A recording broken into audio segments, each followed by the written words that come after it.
What are you doing? I can't do it. I can't do another one. What the hell are you talking about? I can't do another episode of She-Ra. I barely got out of Princess Prom alive. I can't go back, bro! Oh, grow up, you big baby. You're reviewing one of the good episodes this time.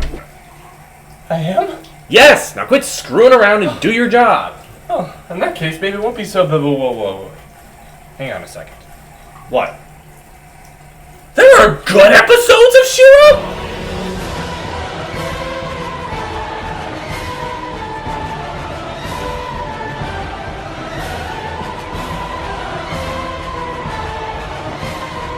Hello everyone, and welcome to What Do I Know, the show where you don't know why I keep doing this to myself. Although the answer to that question is fairly simple. I play Dark Souls.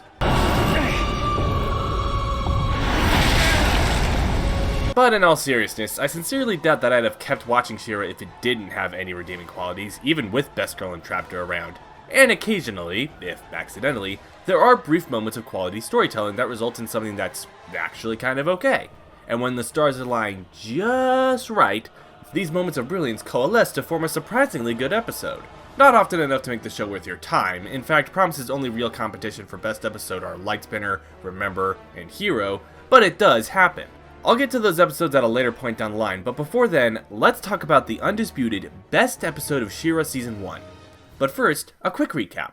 After the events of Princess Prom, Adora leads the recruited princesses of Etheria on a rescue mission, infiltrating the Fright Zone to look for Bow, Glimmer, and the Sword of Protection.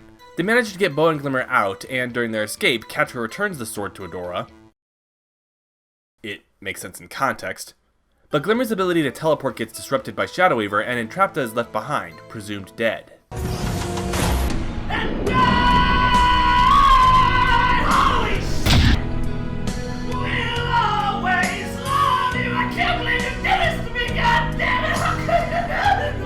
On the way back from the Fright Zone, the party, disturbed by Entrapta's apparent death, drift apart from one another and go their separate ways.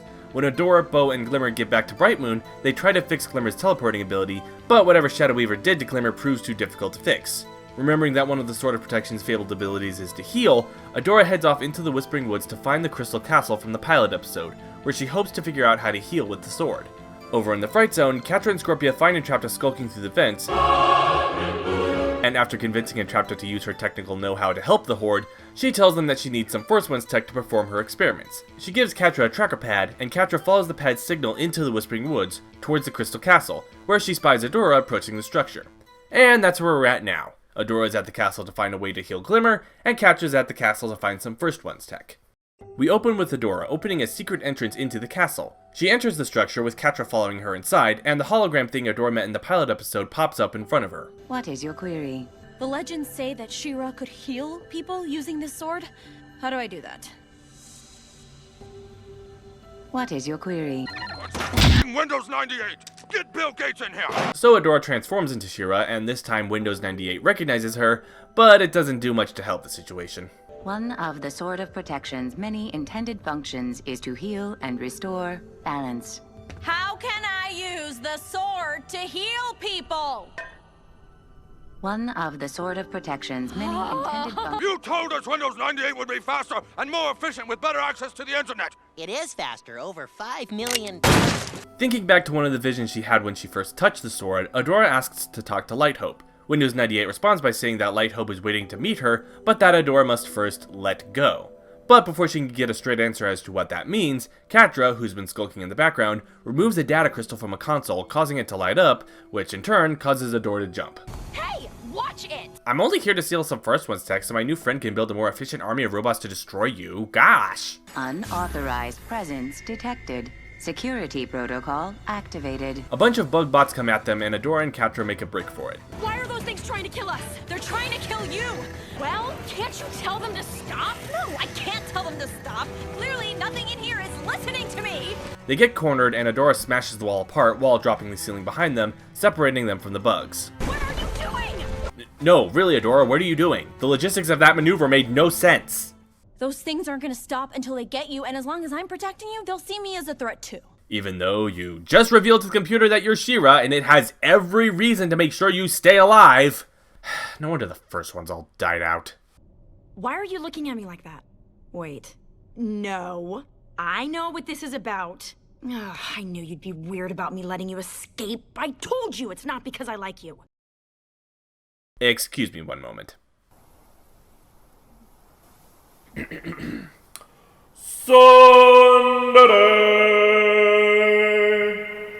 At this point, you've probably guessed the plotline here. Promise is about Adora and Catcher traveling through the Crystal Castle while attempting to work out their cluttered relationship.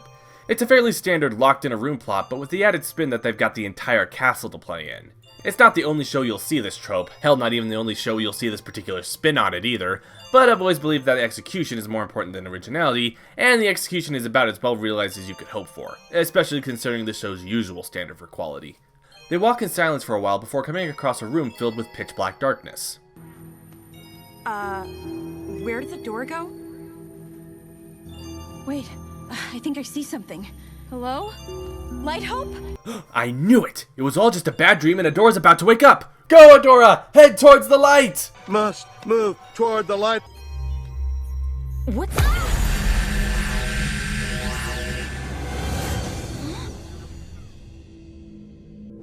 What kind of game are you playing? Whoa. I have no idea what's going on. There's no way we can actually be in the Fright Zone. Yep, it's a holodeck episode. Gotta be honest, I'm not entirely sure how popular or unpopular this concept is, but I can safely say that I'm all for it in this case. I mentioned in the Princess Prom review that these two's relationship was one of the few strengths of this show, and just to spoil how things will play out from here on out, this episode is going to take full advantage of that premise to delve into Adora and Catcher's past, which in turn will help inform their characters. So as far as I'm concerned, it's a net positive no matter how you feel about the concept. Oh my god, it's so cute! Adora! So Adora and Catcher watch a scene from their childhood play out as younger Catcher whines about an injury she's just received. Why would you try and pick a fight with Octavia anyway? I didn't do anything. All I did was exist near her and scratch her on the eyeball and call her a dumb face. And trashed her bedroom. And shot her in the foot. And killed her puppy. And cursed her family name, dooming all of her descendants who come after her to live a life of never-ending misery and pain. Honestly, I don't know why she overreacted so much. Younger Adora tells younger Catcher to take her to Octavia so that she can apologize. Hey, Octavia! Huh? You're a dumb face!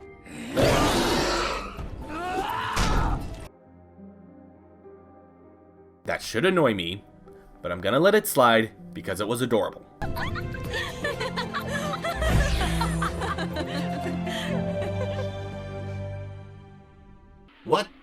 What just happened? Yeah, if there's one problem that persists throughout this episode, it's that they blur the line between the past and the present, and I have no idea why they feel the need to do this. It makes for a pretty interesting creative decision for one scene later in the episode, but it's mostly just needlessly confusing. Ugh, this place is so weird. How can you deal with all of this magic stuff? I'm only dealing with it because I need to figure out how to heal Glimmer after someone got her cursed. Is that what we're calling it? Also, why are you talking to Catcher like she's the one who messed with Glimmer's teleporting ability? Shadow Weaver was the one who did that. In fact, you wouldn't have gotten her out of the Fright Zone if Catcher hadn't given you the sword back. Yeah, I know, Glimmer getting cursed wouldn't have happened in the first place if they hadn't kidnapped her. It just seems weird that Adora would put the blame on Catcher for that, especially after she helped them escape. They continue deeper into the castle and start reminiscing about their childhood. It wasn't all bad growing up in the Fright Zone, was it? I mean, you still have some good memories, right? Of course I do. But it doesn't change the fact that the Horde is evil. I couldn't go back. Oof, not sure what happened to the dialogue here. In fact, I want to compare this line to another one later, so let's stick a pin in this and come back to it. Hey, I miss you too. What? I don't miss you. Get over yourself. Okay, before the tsundere stick was harmless and kinda cute. Now it's starting to get annoying. Not until you admit you like me.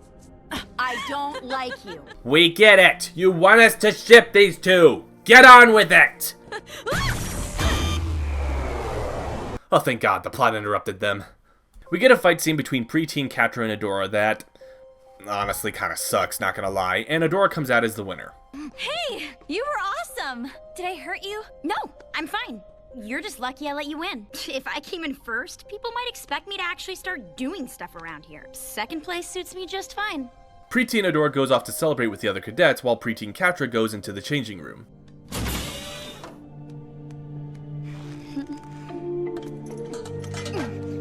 Okay, this is where we start to see Catcher's insecurities around Adora. She's clearly jealous of Adora's success and abilities, but she's afraid of damaging her friendship with her, which is why she plays off her defeat as her letting Adora win. More interesting though is how she claims to have let Adora win to her face, but complains that the outcome was unfair when confronting Lonnie for sneak attacking her during the fight. What was that? Way to gang up on me! And the fact that she waits to have this small emotional episode until after she's away from the other cadets is what really sells it. Granted, waiting to have a breakdown until after there are no witnesses is perfectly natural, but there's a line in the episode immediately prior to this one that adds a touch more depth. In the Beacon episode, there's a scene between Adora, Bo, and Glimmer discussing what they should do about Glimmer's fritzy powers, wherein Glimmer theorizes that her problem is comparable to that of having a cold, and asks what one does when they have a cold. Remain out of sight. What? Displays of physical weakness are strongly discouraged in the Horde. Now, the framing of this line's delivery suggests that it's meant to be taken as a joke, which I think was a mistake because that bit about displays of weakness being discouraged in the Horde is half of what makes this episode as good as it is. Adora specifically says that it's displays of physical weakness that's discouraged, and if that's the attitude that's encouraged in the Horde, then any degree of failure would likely be discouraged. We don't see anyone reprimanding Catra in this scene, but if you go into this episode with the understanding that weakness is discouraged, then Catra would naturally take failure a lot harder than she normally would, especially considering her relationship with Adora and Shadow Weaver, but we'll get to that.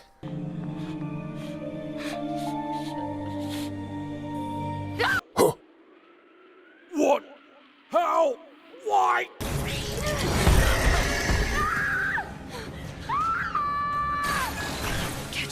I have so many questions! Seriously, what the hell is going on? Are Adora and Catra playing along with the holograms? Are they acting out their childhood memories as the castle recreates them? If so, why? What earthly reason could they have for mimicking their childhood counterparts rather than just watching this scene play out? Whatever, Catra starts fighting her way out of the bug monster's webbing and starts going to town on it, but before she can deliver the finishing blow, Adora swoops in and seals the kill. Are you okay? I had it. Sure you did. We need to make sure we stay together from now on. Will you stop telling me what to do? Okay, this is a bit trickier to read. It's good that Adora comes to save Catra, but her showing up after Catra practically won the fight kind of feeds into the whole inferiority complex thing I talked about back in Princess Prom. Adora mistaking Catra's irritation for bravado only adds insult to injury. It also doesn't help that she continues to assume that Catra's problem with her is that she's still angry towards Adora for leaving the Horde. I'm sorry for leaving, but I never wanted to leave you. You could come with me. You could join the rebellion. I know you're not a bad person, Catra. Which, granted, is partially true, but it's not the sum total of Catra's problems with Adora. We never see Catra's response to Adora's invitation to join the Princess Alliance. They get cut off by the holodeck before she can respond. Though, given how the rest of the episode plays out... Anyway, back to the flashback where we see younger Adora and Catra playing around in the Fright Zone before coming across the open door of Shadow Weaver's sanctum. We're definitely not allowed in there. You don't have to go in there. Okay, you remember that bit of dialogue I put a pin in? Well, this is the line that I wanted to compare it to. The dialogue between Catra and Adora in the former scene is completely devoid of proper subtext. Catra asks her if she has any happy memories growing up in the Fright Zone, and Adora responds by reminding Catra that the Horde is evil actually, and that she couldn't go back because of how evil they are. It's blunt, unnatural, not how people talk, and it doesn't really tell us anything interesting about Adora or Catra. This line, on the other hand, is loaded with subtext. Younger Adora establishes that they aren't allowed in Shadow Weaver's sanctum, and older Adora tells Catra that she doesn't need to watch the memory play out, which tells us that something traumatic happened in that room. Something that specifically happened to Catra. And the fact that Adora is even saying this at all shows a degree of empathy on her part, and demonstrates that we're about to see was traumatic for her as well, just in a different way. It's a simple but effective setup of Hitchcockian suspense that clearly shows that someone on the writing staff for this show knew what they were doing. Younger Adora and younger Catra mess around with the Black Garnet for a little while before they hear Shadow Weaver coming and run to hide. Shadow Weaver comes in and drains some energy from the Garnet before taking off her mask and noticing Adora and Catra, yelling at them to get out. Catra, you stay. We were just playing. Insolent child. I will not allow you to drag Adora down as well. Shadow Weaver, it wasn't her fault. It was my idea too. You have never been anything more than a nuisance to me. I've kept you around this long because Adora was fond of you. But if you ever do anything to jeopardize her future, I will dispose of you myself. Do you understand? I've said before that the conflict between Adora and Catra was one of the greater strengths of this show, and this scene is the linchpin of that conflict. Adora and Catra running into the Sanctum at the same time is a very deliberate choice here, because it effectively means that they are both equally responsible for that bit of rule breaking, but Shadow Weaver still singles out Catra, even after Adora points out that it was just as much her idea. But of course, that's not what matters to Shadow Weaver. The only thing Shadow Weaver cares about is Adora's future. They literally spelled that out in the first episode in some of the most hilariously awful exposition you will ever hear. I saw talent in you the moment I found you as an orphan child and took you in. But you don't just see that in how she treats Catra, you see it in how she treats Adora. You must do a better job of keeping her under control. Do not let something like this happen again. The dynamic here could not be any clearer. Catra is the troublemaker, while Adora is the golden child who can do no wrong. And even when she does, she barely gets a slap on the wrist. It is the source of Catra's inferiority complex towards Adora. Even in the first episode, there's undertones of Catra's jealousy towards Adora's success and seeming inability to fail. With that kind of twisted relationship, you would expect some level of resentment towards Adora on Catra's part, which is exactly what we see in the next scene. Adora and Catra walk away, and Catra snaps at Adora and accuses her of playing the hero. I was only trying to protect you. You never protected me! Not in any way that would put you on Shadow Weaver's bad side. Key word here being playing the hero. Despite Adora sticking up for Catra, Catra doesn't believe that Adora did enough to defend her. Admit it!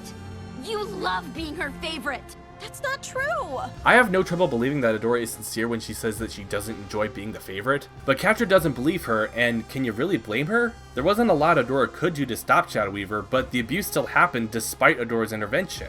When you left, who do you think took the fall for you? Who was protecting me then? Adora points out that Catra doesn't need to let Shadow Weaver treat her like that anymore, and that she could just as easily defect like Adora. I don't want to leave. What don't you understand about that? I'm not afraid of Shadow Weaver anymore, and I'm a better Force captain than you would have ever been. That line about being a better Force captain is a huge tell. After Adora left the Horde, Shadow Weaver laser focuses on getting Adora back, and Hordak overrides her by appointing Catra as the new Force captain instead of Adora. Shadow Weaver was dead set on appointing Adora Force captain before she left. Catra's refusal to leave is little more than posturing. She's trying to prove, to herself as much as anyone else, that she's better than Adora by embracing the role that was intended for her and trying to do a better job than she ever could have. Why do you think I gave the sword back to you in the Fright Zone? I didn't want you to come back, Adora! And that's a load of hooey, because not only does Catra contradict herself later this episode, but if you actually go back and watch No Princess Left Behind, you'll notice that Catra's motive for giving the sword back had nothing to do with whether or not she wanted Adora to return to the Fright Zone. But before it seems like I'm being hard on this line, I think that's kind of the point. Adora straight up asked Catra why she gave the sword back earlier this episode, and Catra completely ghosted her on the question. Catra's temper is really high at the moment, and she's looking for anything that will hurt Adora on some level, so she tells her the worst thing she can think of.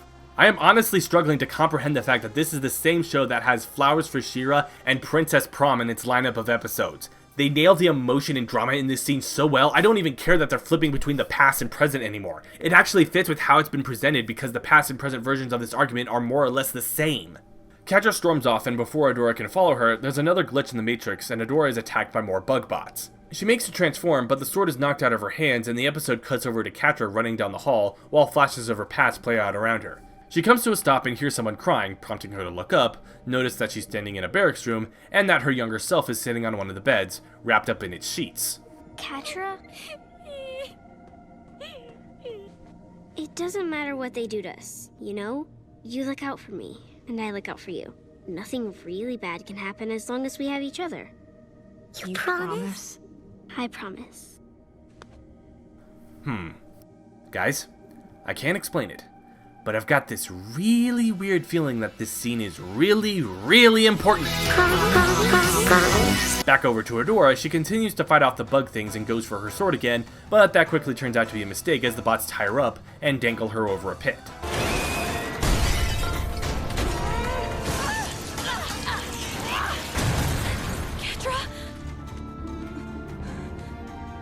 Hey, Adora. Catra. The classic reminder of cherished childhood memory brings hated rival back to save the hero trope. I love it when that happens. This thing wouldn't work for me if I tried, would it? It only works for you. I don't don't feel safe. It all makes sense now. You've always been the one holding me back. You wanted me to think I needed you. You wanted me to feel weak. Every hero needs a sidekick, right? Okay, that line is a good point to pause and actually start breaking down what's happening here. The dialogue in Catra's flashback is clearly meant to set you up to think that she and Adora are going to reconcile, and with that in mind, Catra instead turning on Adora seems like a direct contradiction of what we were just shown.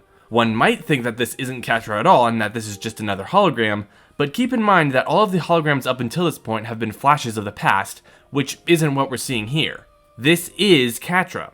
So what, is this the part where I get to say that the episode completely drops the ball and ruins all the goodwill it's built up to this point? Actually, no. Because Catra's renewed spite in this scene makes perfect sense in the broader context of the show. The exact words of younger Adora's promise in the flashback are, "You look out for me, and I look out for you. Nothing really bad can happen as long as we have each other." While it might seem that way on paper, the implicit promise in that statement is not, "Nothing bad will ever happen to us." The fact that she includes the conditional, "nothing really bad," is a clear acknowledgement of the bad things that have happened, as well as the likelihood of further hardship. The promise that younger Adora is making here is essentially, whatever comes, we'll face it together. That's wholesome enough on its own, but bear in mind that Adora was Catra's only real friend in the Horde, which would make a promise like that all the more important to her. And then in the pilot episode, Adora defected from the Horde. In doing the right thing, Adora broke her promise. The sad thing is, I've spent all this time hoping you'd come back to the Horde, when really you leaving was the best thing that ever happened to me. Shot through the heart, and you're too late. Darling, you give love a bad name. Catra finishes cutting Adora free, tosses the sword into the pit, and says goodbye. Adora tears up, but then opens her eyes to see Windows 98 standing above her. Adora, you must let go.